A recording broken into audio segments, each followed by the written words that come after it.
সবাইকে শুভেচ্ছা জানাচ্ছি। আমরা ডাকসুর পক্ষ থেকে আজকে জগন্নাথ হলে এসেছি। শিক্ষার্থীদের সাথে আমরা কথা বলেছি, হল প্রশাসনের সাথে আমরা কথা বলেছি। পূজার সামগ্রিক নিরাপত্তা এনশিওর করার জন্য আমরা প্রশাসনের সাথে বসেছি, বিশ্ববিদ্যালয় প্রশাসনের সাথে বসেছি। আমাদের এই বাংলাদেশ সাম্প্রদায়িক সম্প্রীতি রেখেছে এবং এই সাম্প্রদায়িক সম্প্রীতি সেটা হাজার বছরের।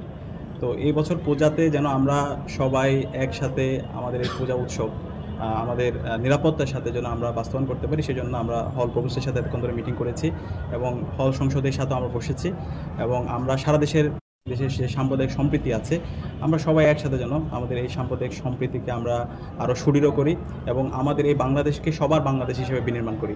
তো আমরা আশাবাদী আমাদের সারা দেশের সবাই যে ধর্মের হয় না কেন, যে মতের হয় না কেন, আমরা আমাদের উৎসবগুলো আমরা সুস্থভাবে পারস্পরিক সহযোগিতার মাধ্যমে আমরা বাস্তবায়ন করব এবং সে জায়গায় আমরা নিরাপত্তা বাহিনীর সাথে কথা বলেছি এবং আগামীকাল আমাদের আইনশৃঙ্খলা বাহিনীর সাথে স্বরাষ্ট্র উপদেষ্টাদের সাথে একটা মিটিং আছে এবং আমরা সবাইকে অনুরোধ করব, সারা দেশের সবাইকে আমরা যেন আমাদের সাম্প্রদায়িক সম্প্রীতির একটা অনন্য যে স্থাপন করি।